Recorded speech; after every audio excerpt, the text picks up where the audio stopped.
Elkezdjük ezt a mai könyvbemutatót. Nagy szeretettel és örömmel köszöntöm az egybegyűlt vendégeket, érdeklődőket.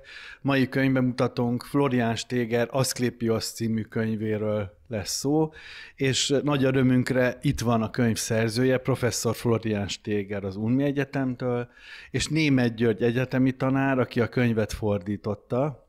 Én Oriold Károly vagyok, és át is adom a szót, hogy ezt a hihetetlen hatalmas könyvet, ezt a eszméletlen mennyiségű és fontos, bonyolultságú könyvet bemutassák. Németül fognak beszélgetni. Tisztelt Hölgyeim és Uraim, még nem biztos, hogy németül fogunk beszélgetni. Szeretném megkérdezni, hogy kezeket föl, ki az, akinek jó, hogyha németül beszélgetünk? Igen, 1, 2, 3, 4. Oké, ki az, akinek az a jó, hogyha angolul beszélgetünk? Ez 1, 2, 3, 4. Ki az, akinek az a jó, hogyha magyarul beszélgetünk? Igen, van ilyen is. Akkor der letzte war auf Ungarisch. Da bin ich draußen. Ja, okay. I'm very sorry, but I'm not a Hungarian. I cannot speak your beautiful language, so please in English or in German. Okay, vielleicht werden wir doch Deutsch sprechen und ich übersetze alles. Also ich freue mich sehr. Nein, während ich sitze, ich kann nicht sprechen. Ja, also ja, ich freue mich sehr, Professor Steger wieder hier in Budapest und in Írók Boltja zu begrüßen und dass wir noch ein Buch zusammen gemacht haben. Er hat geschrieben, ich habe übersetzt. Hier ist das Buch, darunter kann man das kaufen. Okay, tehát nagyon örülök, hogy itt Budapesten újból üdvözölhetem Steger professzor urat, és hogy egy újabb könyvét mutathatjuk be. Professor Steger ist Universitätsprofessor in der Universität Ulm und er hat so viele ja, er macht sehr viele Sachen. Er ist Historiker, aber auch Arzt und auch Psychiater und tehát, hogy orvos is, történész is, pszichiáter is, és medizinische Ethik ist ein Hauptpunkt, was er übt, orvos etika, ez egy nagyon fontos kérdés, amivel foglalkozik, és írt is róla. Ich habe hier eine kurze Liste über ihre Publikationen, nur die Bücher natürlich, und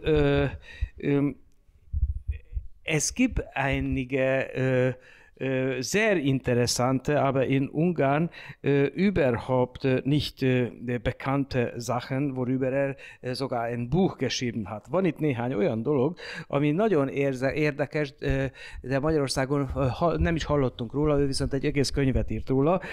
Zum Beispiel Vertuschter Skandal, die kontaminierte Anti-D-Prophylaxe in der DDR und ihre Folgen. Tehát, hogy a Kelet-Németországban az egészségügyben milyen botrányok történtek. Például egy másik könyv, Wo ist mein Kind? Familien auf der Suche nach der Wahrheit. Ein Beitrag zur Aufarbeitung. Hol van a gyerekem? Ez olyan gyerekekről szól, akiket szülés után elraboltak az anyjuktól a Kelet-Németországba. Hát ezt nem dolgozta föl előtte senki, tehát nem csak Asklepiosszal foglalkozik. Er schreibt nicht nur über Asklépios und über die antike Medizin. Hier ist das vorige Buch, was teilweise ich übersetzt habe, Antikorvoslás, antike Medizin. Das ist nicht nur eine wissenschaftliche Verarbeitung der Thema, sondern auch ein Quellenbuch. Also für jeden Kapitel gibt es auch Quellen. Ez nem csak egy tudományos feldolgozás, hanem egyben egy szöveggyűjtemény. Minden egyes fejezetet kísérik az eredeti források. Az eredeti alatt azt értem, hogy ógörögül, latinul és magyar fordításban. Tehát így kerültem ide fordítónak, mert olyan fordító kellett, aki mind a három nyelvet tudja. Német fordítóból van egy ragadt. De az ógörög az már egy kicsit húzósabb. A 3 együtt meg különösen. Also, ich freue mich nochmal sehr, dass wir dieses Buch jetzt bekannt machen können. Und ich frage, und Sie können Deutsch oder Englisch antworten, sagen Sie uns etwas über dieses Buch. Ja, also erst einmal herzlich willkommen, vielen Dank, dass ich wieder hier sein darf, sowohl hier in diesem wunderschönen Buchladen als auch in Ungarn, einem wunderschönen Land mit großartigen Menschen. Ich bin sehr gerne hier und ich danke sehr. Ich danke Ihnen sehr, dass Sie es übersetzt haben, lieber Herr Németh. Das ist ganz großartig. Herr Németh ist ein sehr gebildeter Mensch und dass er mein Buch übersetzt, macht auch mich stolz. Und ich freue mich natürlich sehr, dass Oriold dieses Buch in seinen Verlag aufgenommen hat. Lieber Karoli, das finde ich toll und dass es jetzt hier publiziert wurde. Und ich freue mich auch sehr, dass auch Josef Kovac heute da ist, Bioethiker von der Semmelweis-Universität. Auch das macht mich sehr glücklich und natürlich Sie auch. So I'm very proud that I'm here today and I'm cordially thankful for all what you have done for me. Okay, das war nicht besonders Englisch. Und jetzt kommt ein Freund von mir aus Belgien und er versteht überhaupt kein Wort auf Deutsch, also lieber Englisch. Okay. Ja, Englisch bedeutet ab jetzt Englisch. Szóval ettől a pillanattól kezdve az angol azt jelenti, hogy angol, hogy azok is megértsék, akik magyarul se tudnak, és németül se tudnak, és most már van ilyen a teremben. Oké. The book. What is the book about? Yeah. Yes. What is the book about? Okay, the book is about the great healing goddess of Asklépios, or in Greek Asklépios. Yes, it's the most famous goddess in the Greek and Roman antiquity.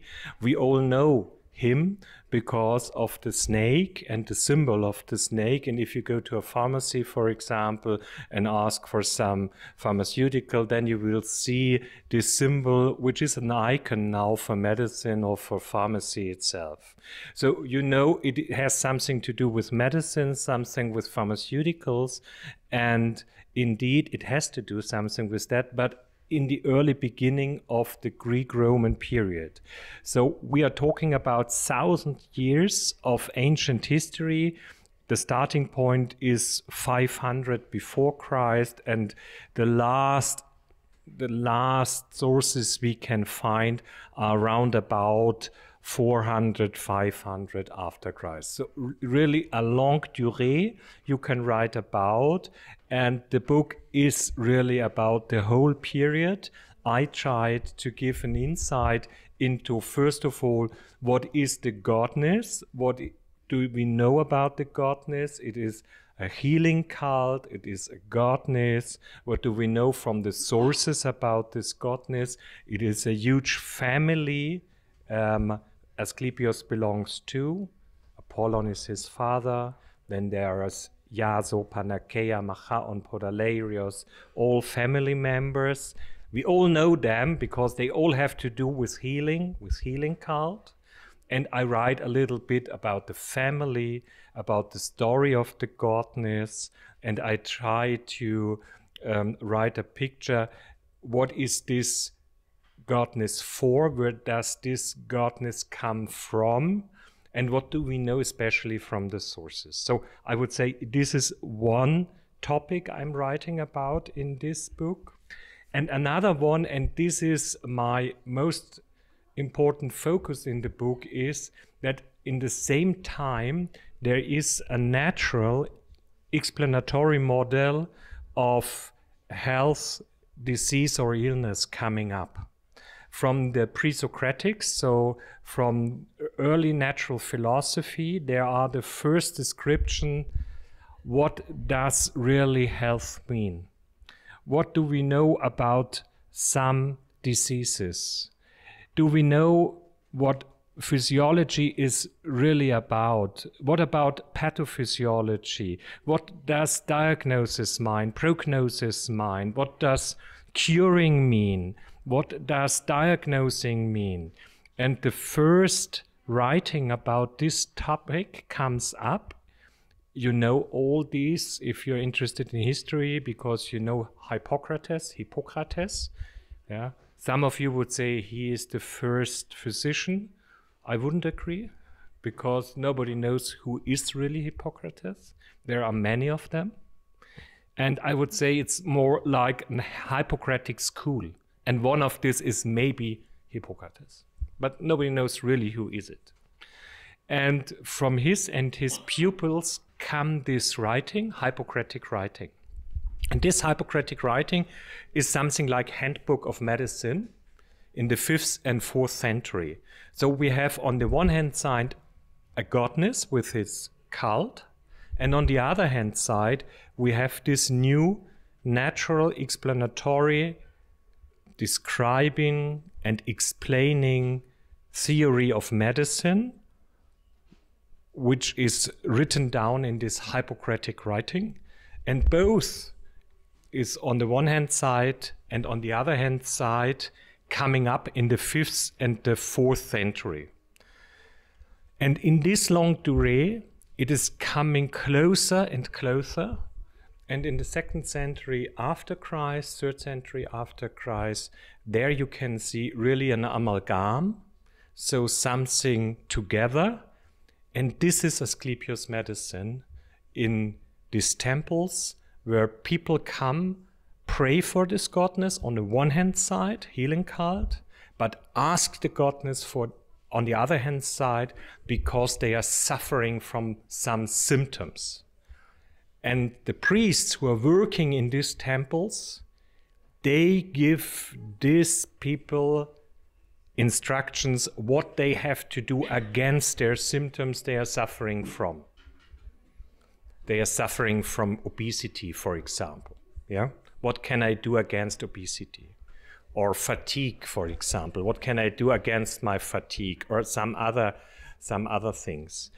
And the combination of a healing cult and the first natural explanatory model, which has first therapeutic options, which are all from the herbal garden. Yeah? This in combination has been practiced in these Asklépios temples, in this Asklépios medicine. That's very short to make the point. What is the book about? Okay, but we have to talk some words about the inscriptions, because I love these healing inscriptions. We have 3 bigger inscriptions like this, one of Pergamon, one of Eleusis, and here we see the story from the side of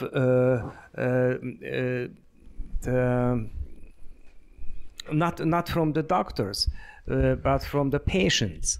And that is really very important because we don't have any sources about the point of view of the patients. Tehát nincs olyan forrásunk, ami arról szól, hogy hogyan látták a gyógyítás folyamatát a betegek. De van 3 feliratunk, ami részletesen ezzel foglalkozik. So some words about the inscriptions. Yeah, sources are very important. If you work on this topic, you have to take in account many different sources. Yeah, there are the handbooks, for sure, Hippocratic writings, later Galen and his writings, for example. It is like you go to a bookshelf and then you take a modern book about internal medicine or something like that. This is the first group of sources you can ask for if you're interested for something. And you have this also in this time. But the other one, and it is a very important one, are inscriptions. We do not have really inscriptions today. Maybe we have a diary, or we have letters from our patients or from their belongings. And we can learn from this diary or from these letters how they feel. how their experience are or were with us as MDs or nurses or just normal human being, yes? And we can learn from their inner side how they feel, how they have impressions of what we are doing with them in hospitals, for example. Nobody of us will really ask a patient today if you come with something, if you're severely ill, for example, nobody will really ask you how you feel at the moment.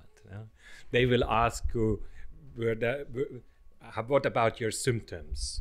Where do you feel pain, for example? But nobody will really ask you at the moment how you feel, how you experience us and that. And this is exactly the difference to these inscriptions. These patients or these people who came to this Asklépios, these are the temples of Asklépios, they asked the goddess for healing. And they prayed, and they got something against their suffering from the priest.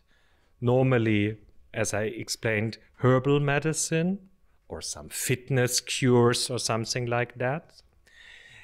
And they are very grateful what happened in this Asklépios there, in these temples. And after that, they paid for someone who did this inscription for them. And it was very expensive to pay someone who really writes an inscription for you, as you may imagine. Yeah, they have to do it in stone. Yeah, and it was very expensive. So they were so grateful that they paid for them what there happened, but also how they felt in this time. They wrote something about their experiences with us as MDs or the first healers or with the goddess or with the priests. So we know something about their inner suffering. Yeah, we name it also ego perspective. Yeah, so that I can see how someone feels really if he is with me or with the others. And this is why we always look for inscriptions if we write history, if we can explain something from below. Roy Porter, very famous British historian, wrote a book about the history from below. And we learned also that we should focus on a history from below, not only from the bird perspective, also from the below perspective. And below means how do the patients really felt in this time, and what about their experiences really. And that's very important. We really found for this time, and you have to imagine, it is more than 1,500 years before, and we really were in the situation that we found some inscriptions that tell us about these sufferings. And I included this for sure in my book, for sure, and I will do it in next writings also from my side, if there are anyone, because it's completely different perspective. Yeah, the one hand side is what a medical handbook tells us what we have to do if there are some symptoms. The other side is what a patient would like to get if he suffers from something. And this twofold-sided history can be written if you focus on inscriptions. And this is why there are inscriptions inside and why it is very necessary, thank you for the questions, really to stress this point. For me, it's quite normal because I started in my PhD thesis with inscriptions already, and this is more than 20 years ago. But you are absolutely right. It's very important really to work with inscriptions. Yes, I know because I'm an epigraphist. So I'm working with inscriptions in the last 40 years, and actually too. So I know that because the inscriptions are really the original sources written for the people living in the time. A book, a historic book, is written for people in the future. But for an inscription, the future is not important. That is important what we have here, my pains, my problems. That therefore, okay. Maybe I can add some point, because it's sorry for interrupting you, but maybe it can add some point. If you're interested in the history at all and look for in the history of the 18th or 19th century, you may be also interested in homeopathy. And the founder of homeopathy, Samuel Hahnemann, is on the first-hand side very prominent person. So you can history from a bird perspective. We know a lot about him, and that's a new inscription. We have letters from his patients, and we have also letters from him. And in this patient-written letters, you can really learn about their feelings, about their inner side perspective, and so. And that's the same. So we have also in other periods the possibility to get insight into aspects if we ask letters or diaries or something like that. And Samuel Hahnemann is a very prominent person where we learned this in the last years, that the perspective from the patients are completely different to this one from the Hahnemann. Yeah. Maybe also today it could be quite different, the perspective of an MD and the perspective of a patient. Yeah. Okay, the title of the book is Asklépios Medicine. That means the medicine of Asklépios, and one can think that that is about the Greek medicine. But your book, the big part of your book, is about medicine in Rome. But this medicine in Rome is Greek medicine in Rome. The Roman had no, nothing. Nothing. The only one is Celsus, but he was not a doctor. So that is very interesting to see, to read a book about the Greek medicine in the Roman time, and not the Greek medicine in the Greek time. Yeah, this has to do with the history of ancient medicine. If we focus on our topic, Asklépios, we have this situation in mind. Some years before, you remember, there was something like COVID, yeah? And they had also something like COVID in the 3rd century before Christ, a plague, yeah, very harmful plague. And they asked also the goddesses, who can help us? And the Sibyllins, I do not know if Sibyllinian, the Sibyllinen, Sibyllins, or the Sibyllins. Sibylla jóslatok. Yes, the Sibyllins. They advised the people in Rome, please ask Asklépios, maybe he can help you. And Asklépios came on a boat to Rome and helped the people there. And they get rid, in the end, they got rid of the plague. And this is the early beginning of Greek medicine in Rome. And from this time on, Greek medicine is in Rome and in the Imperium Romanum later. So it's really right.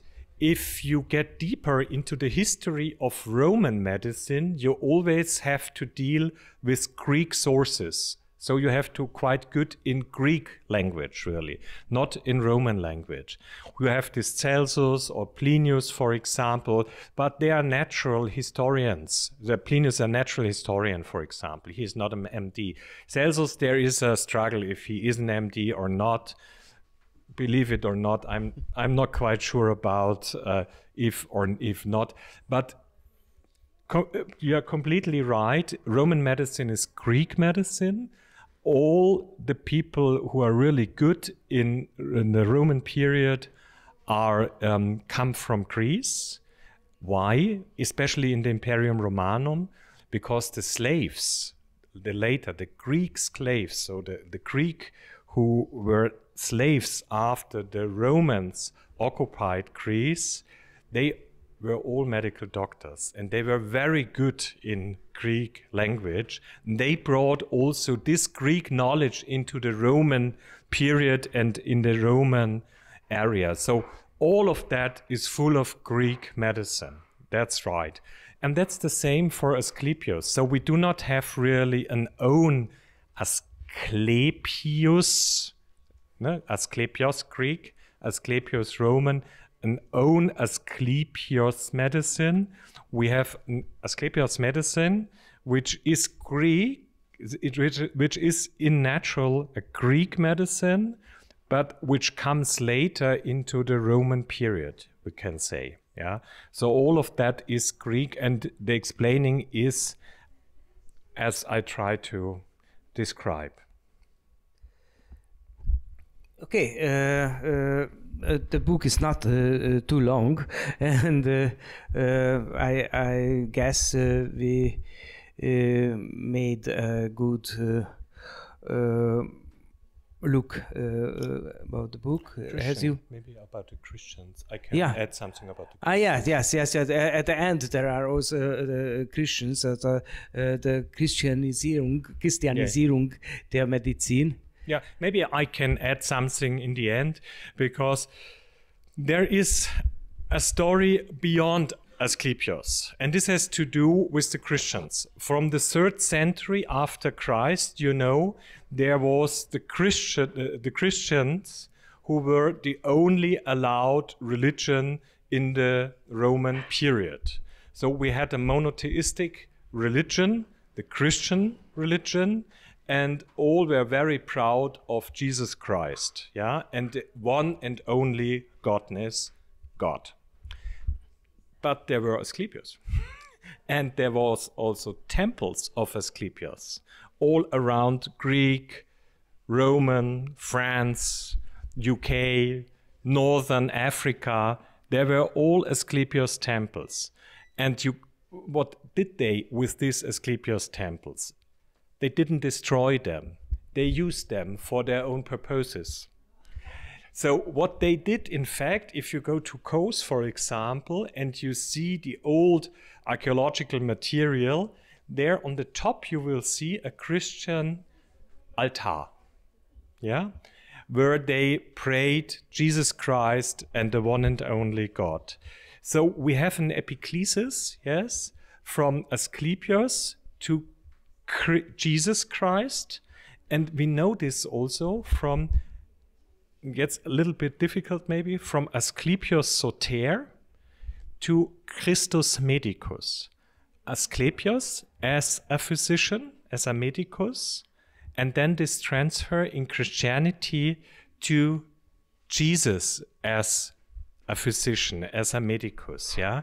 And this transfer is very interesting. You can see this also if you go to the material culture and try to understand what's going on there in the archaeological material, that from a certain point on, you will find Christian material there.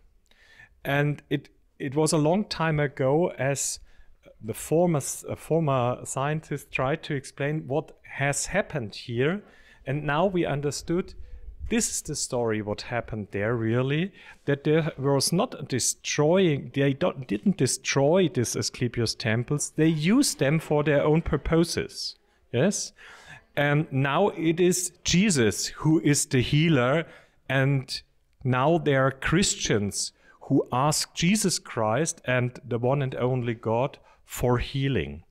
And you know, a long time, it was a long time that there was Jesus really a healer, and you have to ask Jesus Christ also for healing advice and so on. I can say today in Germany there are some people who pray for healing, yeah, especially if they're severely ill, if they suffer from cancer or something like that, and we have not so many different therapeutic approaches for them, less, then they ask Jesus Christ and God for healing. It is still up to today. So it is alive, I would say. I can speak about Germany because I know the situation. I guess it is similar to Hungarian, but you can explain it to me. And this is the story beyond Asklépios. So it's going on till today, you can say. And in the end, I try to describe a little bit about, I can say something about my plans in the future, that there will be, if I have a little bit more time, a book about this story. But it is not written at the moment, but I'm working on that. What's going on really after Asklépios with this very important aspect of, on the one hand side, modern medicine, and on the other hand side, a very active religion and people like the Christians who are praying and asking a godness for advice for severe diseases. Yes, and that's the end of this book. Yeah, and if you go in a church today, you can see the ex votos from ex-patients, a lot of ex votos, the older, really a little heart, a little leg, or eyes, and so on. But the same objects you can find in Asklépios temples, the eye, the breast, everything. So this is a long time story to turn this pagan religion to the Christian praxis. Yeah. Right. Okay. So, this is the time to take questions. Jetzt können Sie Fragen stellen, akár magyarul is lehet kérdezni, lefordítok mindent, amit tudok. Hát, hölgyeim és uraim, kérdések. Jaj. Oh. Igen.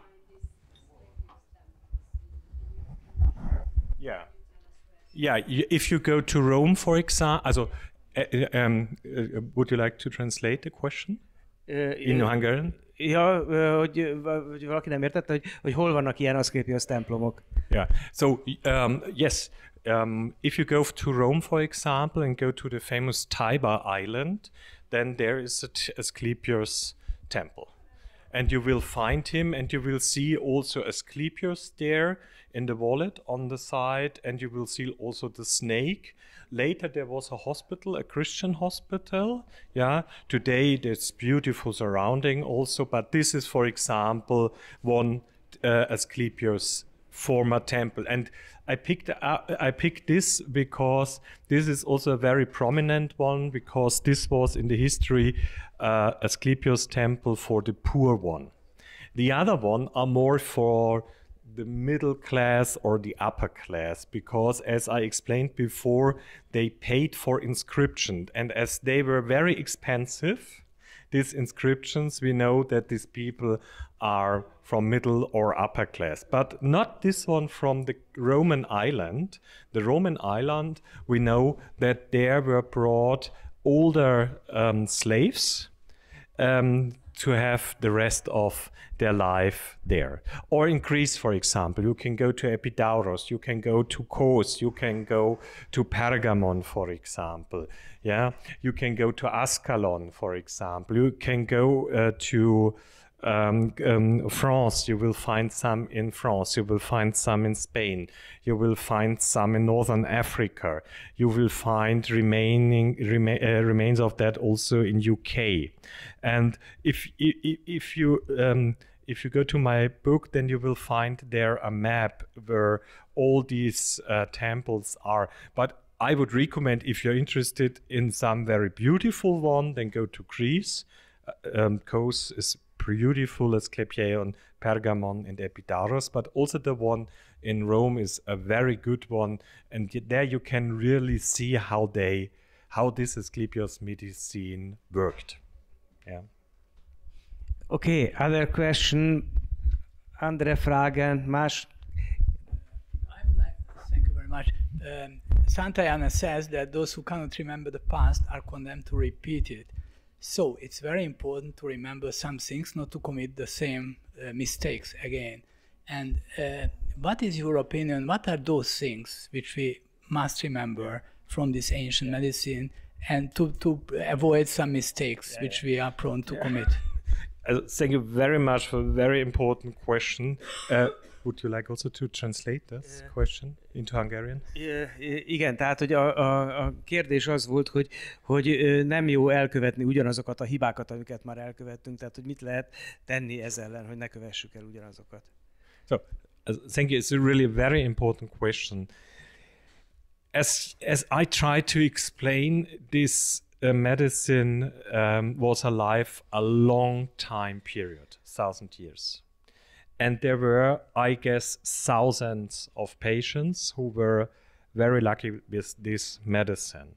And if you try to get deeper into the concept, then you understand that this is really a completely integrative medical concept, which is on the one hand side interested in the somatic side, and on the other side also interested in the beliefs, in the values, and in the feelings. You can name it psychic side or psychosocial side maybe.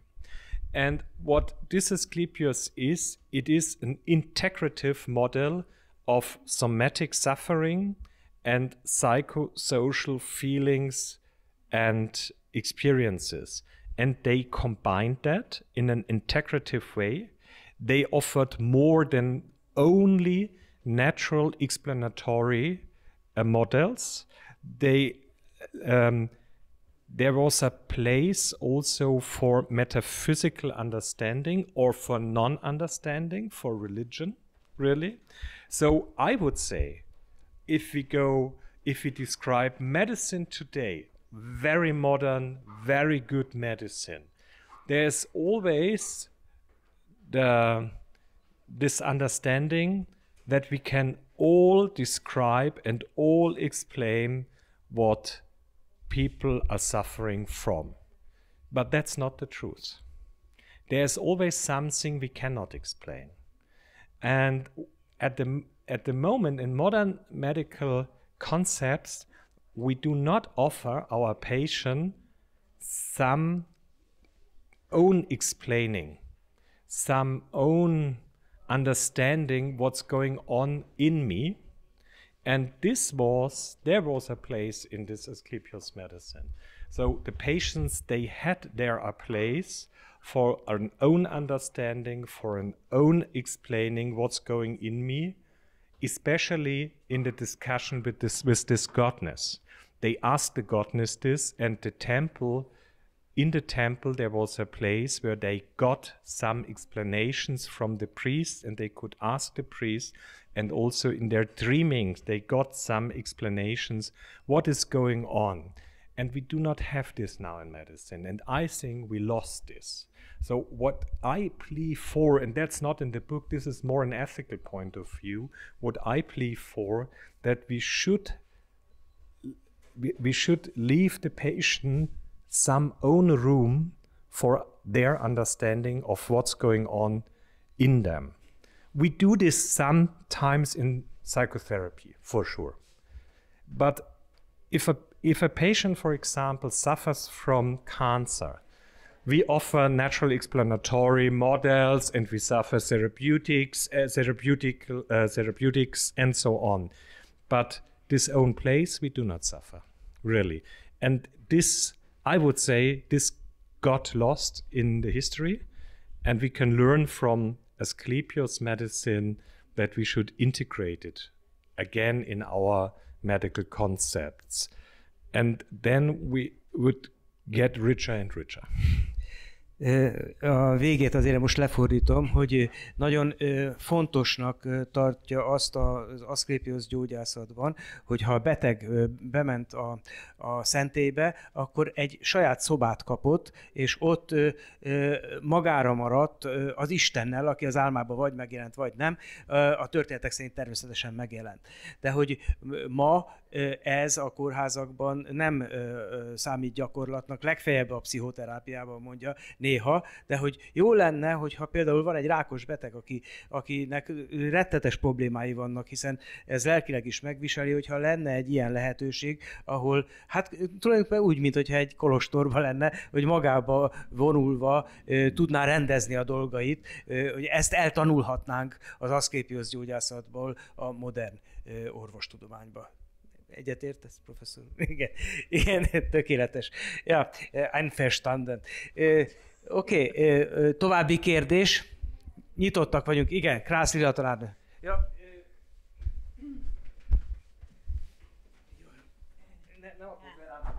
Ja, ich würde lieber auf Deutsch fragen.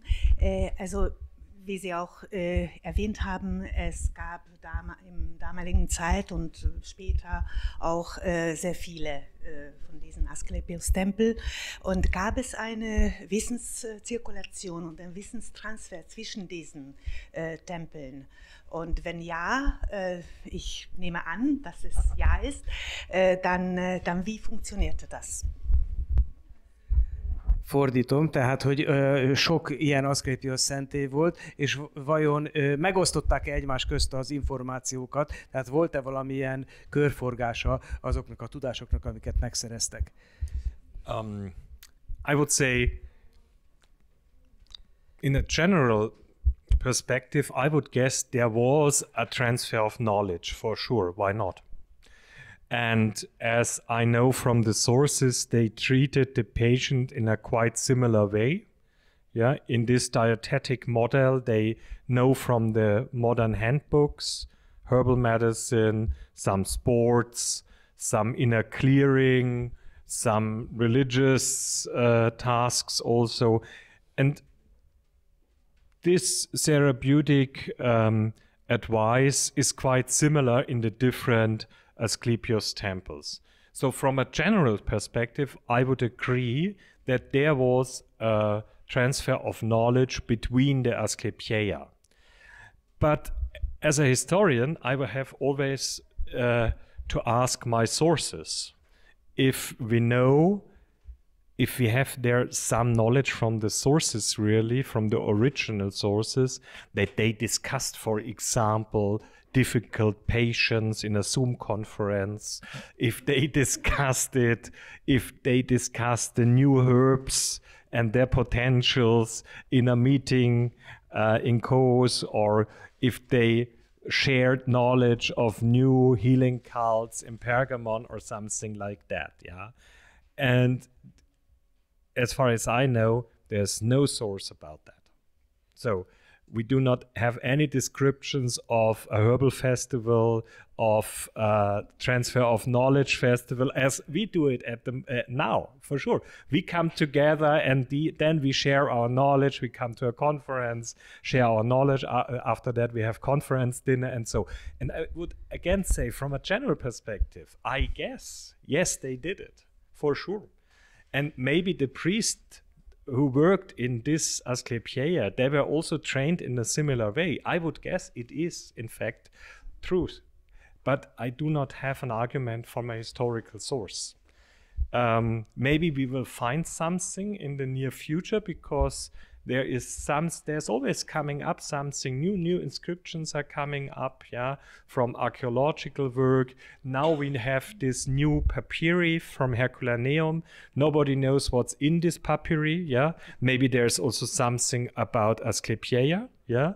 Who knows? In the next 10, 20 years, we know maybe something more about that. So also thank you for these wonderful questions. For sure, there should be a transfer of knowledge.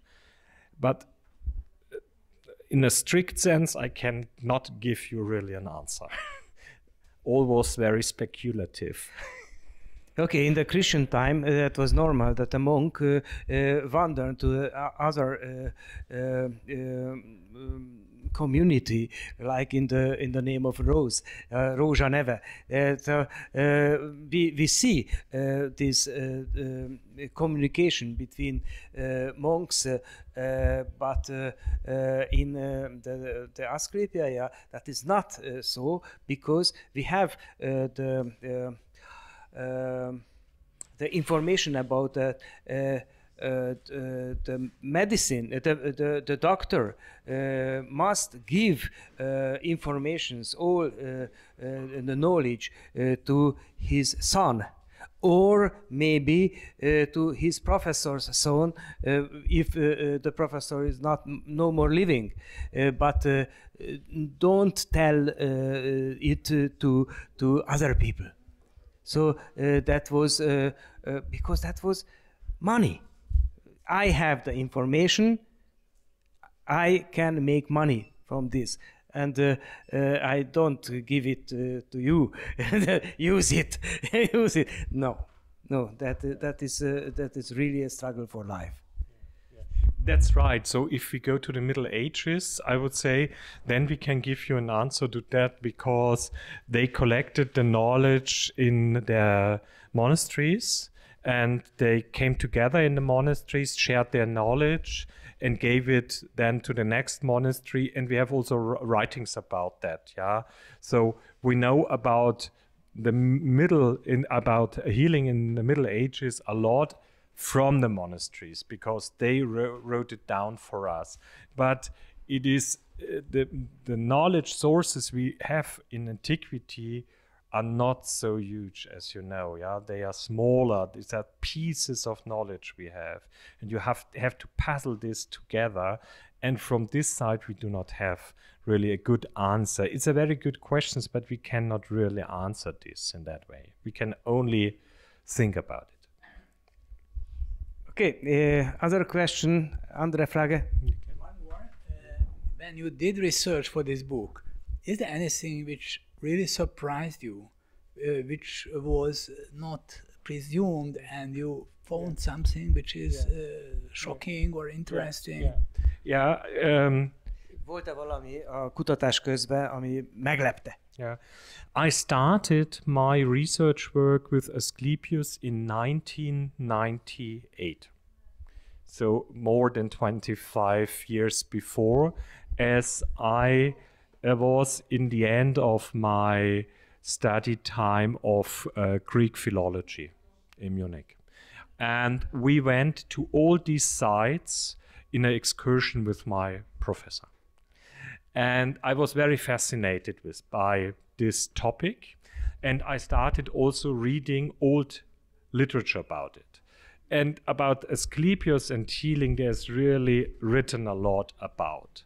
And what I always thought about these writings, why didn't they differentiate between the old time, the classical time, 5th and 4th century, and the later time? And if you go through the literature, you will find that most of it focus on the classical period, on the 5th and 4th century before Christ, and not the later time. And not really someone was interested in developing in the history of Asklépios in a developing perspective, that there was something more later. There was more the focus that there was really the flower of Asklépios in the 5th and 4th century, and after that it was more a declining. And that's completely false. And this is what I could really show also in my findings, that there was very interesting flourishing time in the 5th, 4th century, dealing with Asklépios and medicine, but there was also very flourishing, in my opinion, more flower in the later time, and it was completely developed. As in the early beginning, it was more really about healing and occult. So we are talking really, if we discuss Asklépios Asklépios then a pagan religion, not a medical concept. And in the later time, it has been developed to an integrative medical concept where religion has also, religion is also part of.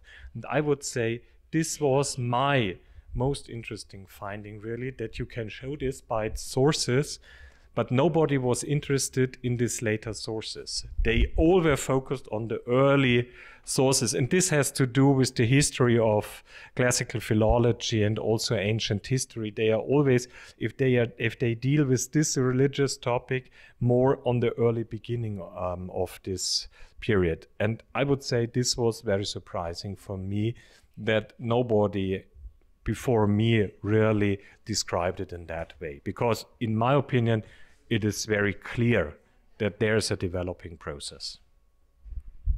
Tehát ugye az volt a kérdés, hogy volt-e valami, ami meglepte a kutatása során, és azt mondta, hogy hát igazából az, hogy mennyire nem foglalkoztak azzal, ami később történt. Tehát a 5.-4. század, a kezdetek, azokról nagyon sokat írtak, és aztán természetesen majd valamikor a császárkorban, de hogy ez közben nem tűnt el, hanem fejlődött, és tulajdonképpen fejlettebb volt, mint valaha, csak ezeket a forrásokat senki nem nézte meg. Ezekkel nem foglalkozott senki, nem volt elég érdekes, és ő azt mondja, hogy hát ebben a könyvben megpróbálta ezt is pótolni.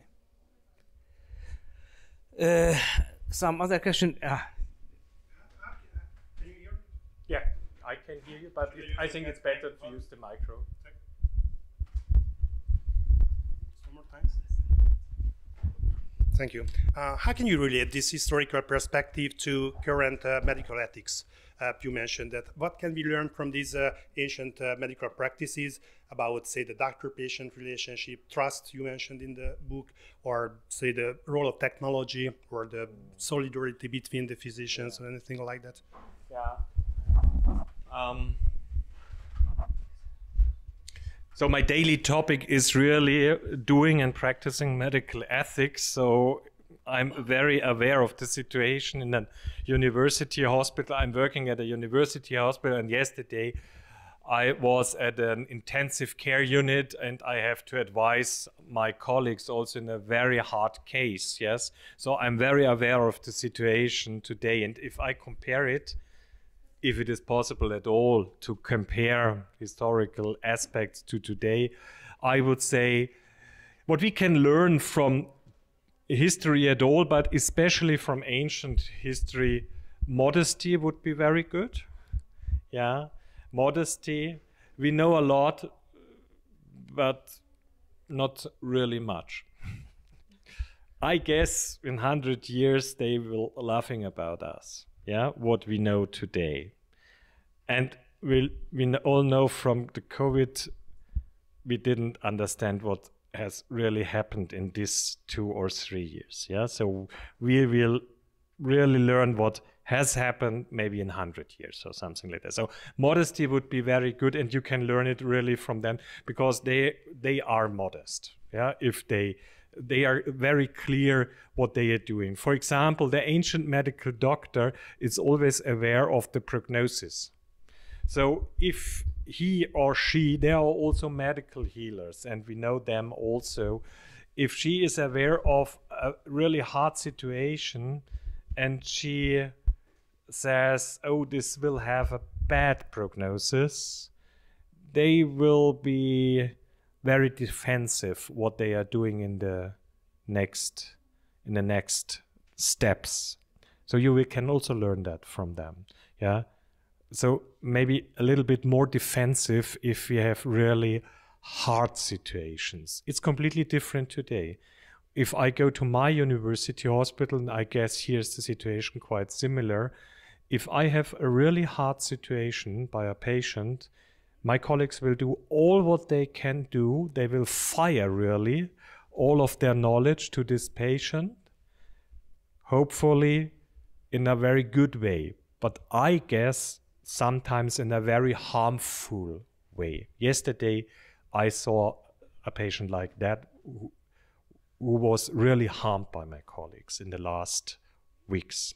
We can also learn this from them, that an ancient medical healer call him or her medical doctor would be more aware of the prognosis and would be more defensive. It is really a hard situation. Okay, you can now say, now we are better, we are so clever at the moment and full of knowledge and full of innovative technology. That's all true, but there are always limits of knowledge and security. We can learn from antiquity at all that there is always epistemic uncertainty. So we have a knowledge, but there are limits of the knowledge. And we should be very clear to that. And if we can explain some entity or something what has happened, then we should offer, as I explained before, we should offer the patient something. So we shouldn't say to the patient, there's the door, you can go home because I cannot do anything for you. You should offer something to the patient.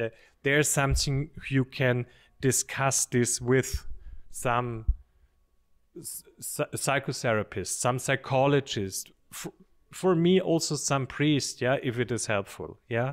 It's up to everyone who would like a priest or not, yeah.